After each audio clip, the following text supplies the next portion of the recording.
Since I've been thinking a lot about logic recently, although not actually doing any,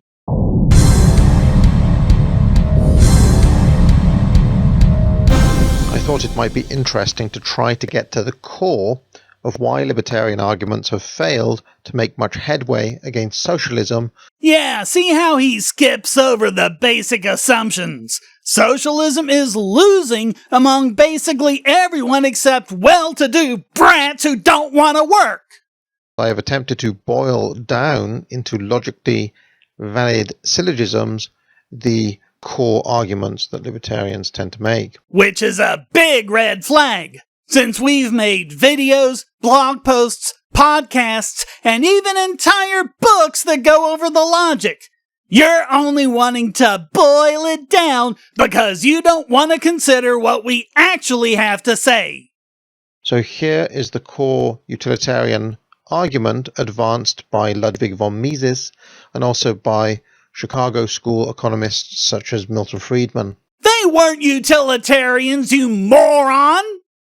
If increasing material prosperity is our aim, it isn't. Increasing individual liberty is our aim. That's why we're libertarians, not prosperitarians. Some socialists might brittle at the minor premise here.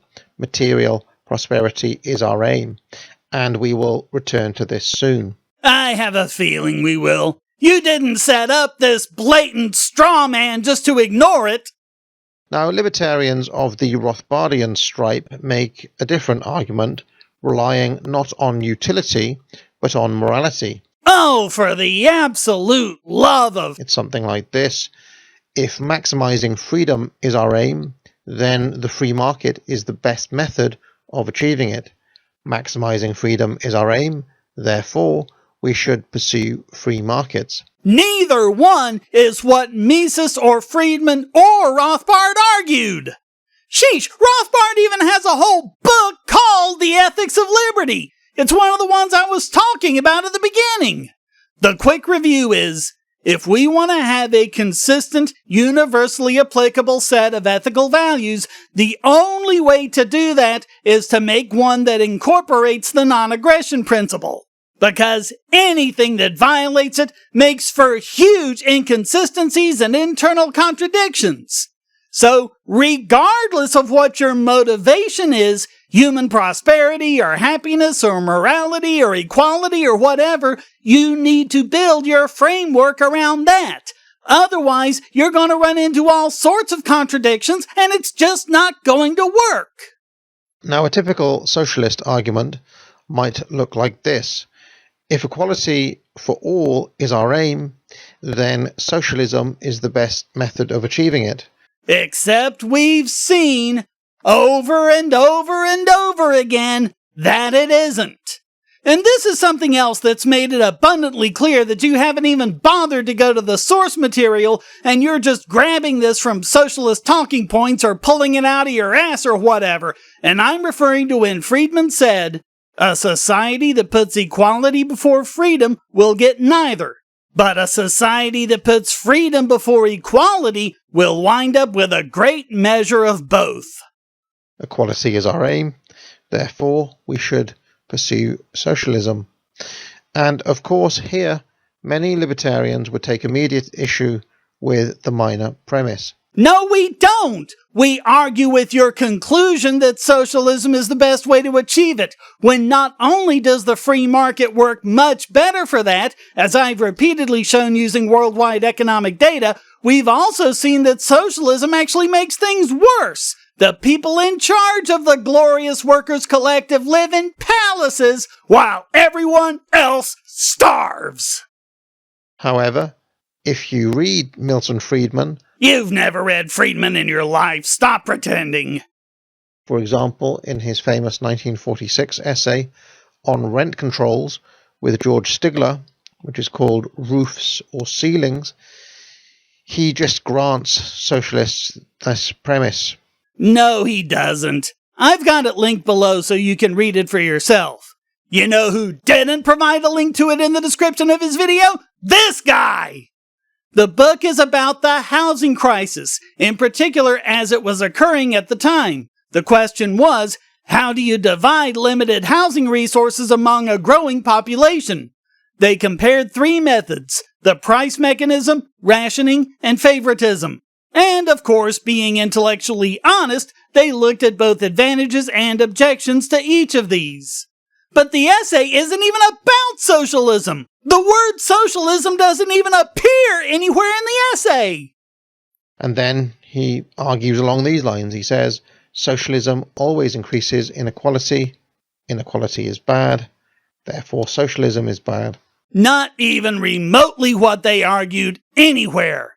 Again, they never even mentioned socialism. And about inequality, they wrote, "For those, like us, who would like even more equality than there is at present, not alone for housing but for all products, it is surely better to attack directly existing inequalities in income and wealth at their source than to ration each of the hundreds of commodities and services that compose our standard of living. It is the height of folly to permit individuals to receive unequal money incomes and then to take elaborate and costly measures to prevent them from using their incomes." The only thing they mentioned in the essay as working against that was rent controls. Again, this was not about socialism. I don't believe it is wise to grant socialists the premise that equality is our ultimate goal, or even that inequality is bad. So this is a weak counter in my view. Well, good thing they never said that. The moral ground has already been ceded by Friedman here. Oh, fuck off, you lying pig! Now, Mises has a cleverer answer to this, which is to say, materialism is concerned with prosperity. By the way, please don't make the mistake of thinking that anything on the slide is a quote or anything. He doesn't even cite any sources on this point. I'm linking to an essay on materialism from 1957. In it, Mises describes 2 types of materialism, both of which he rejects. So that's another straw man that we can just skip the rest of.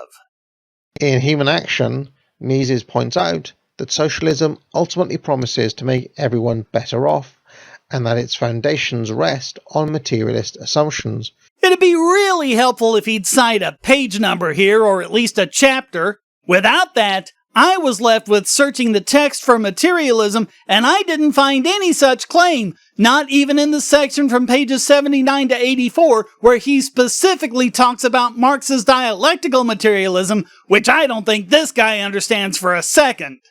Personally, I think the best advice for how to deal with numbskulls like him was given by Mises in this very section, where he wrote, "It is useless to argue with mystics and seers. They base their assertions on intuition and are not prepared to submit them to rational examination. The Marxians pretend that what their inner voice proclaims is history's self-revelation. If other people do not hear this voice, it is only a proof that they are not chosen. It is insolence that those groping in darkness dare to contradict the inspired ones. Decency should impel them to creep into a corner and keep silent." Another counter is something like this, which is advanced by Murray Rothbard in his essay, Egalitarianism as a Revolt Against Human Nature. Linked. Boiled down, it would be along these lines. Notice how he never actually quotes it. That which is against human nature is morally wrong. Equality is against human nature. Therefore, equality is morally wrong. Again, not what he said. I guess to him, boil it down means make up a bunch of shit because I don't want to deal with what he actually wrote. Direct quote.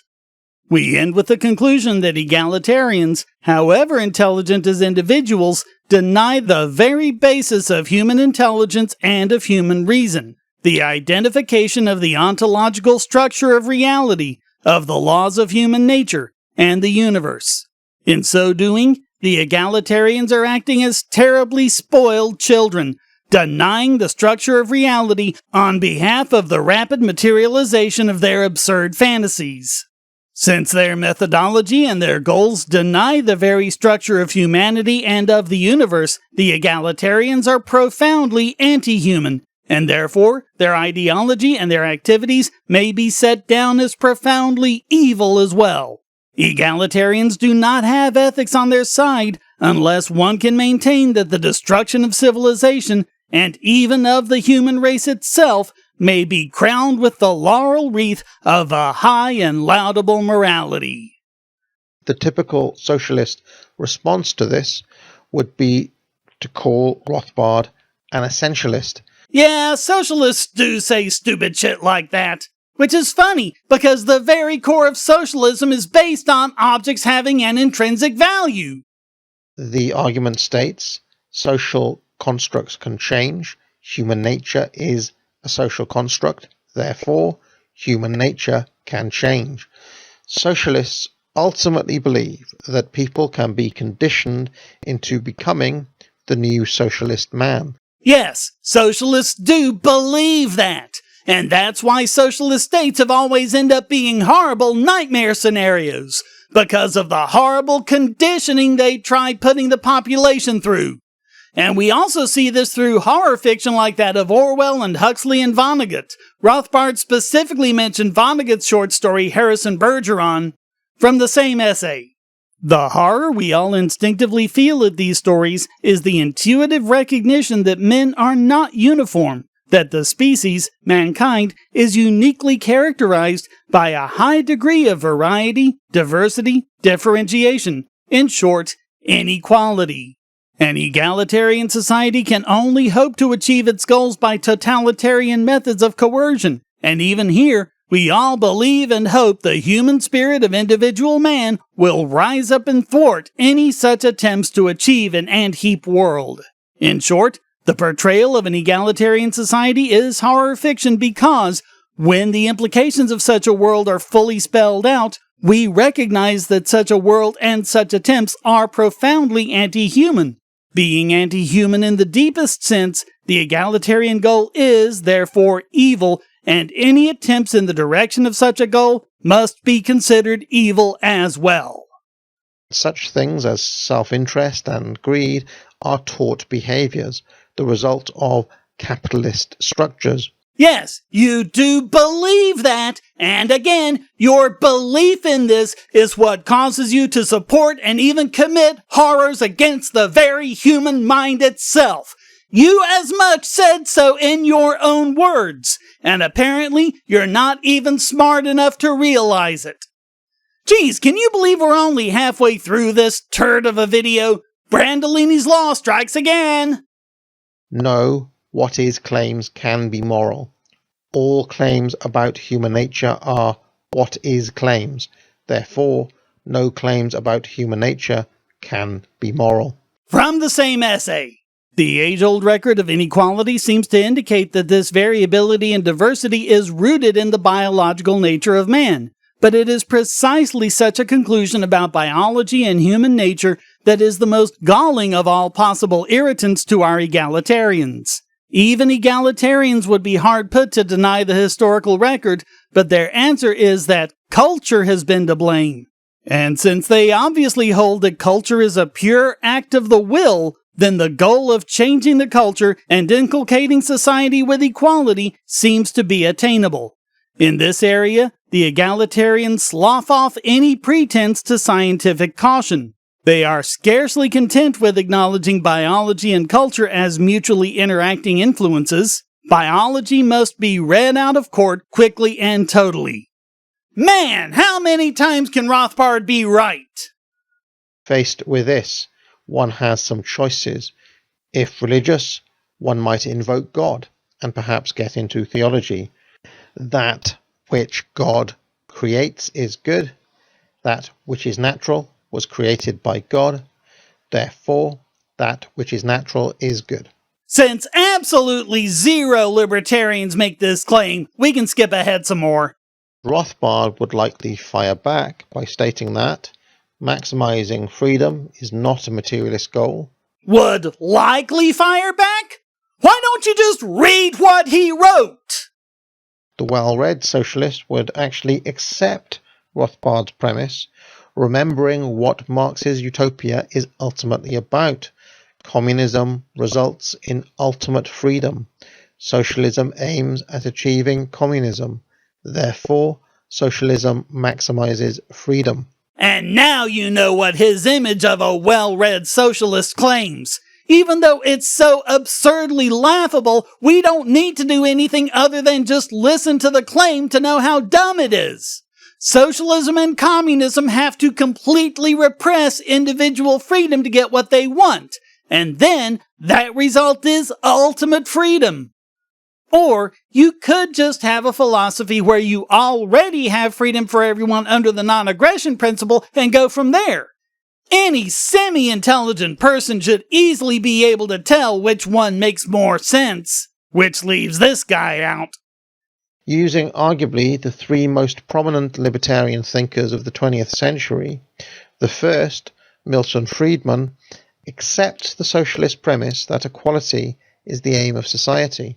Except, as I showed, he absolutely doesn't. Strike one! The second, Ludwig von Mises, accepts the socialist premise that material prosperity is the aim of society. And again, no he doesn't. So strike two!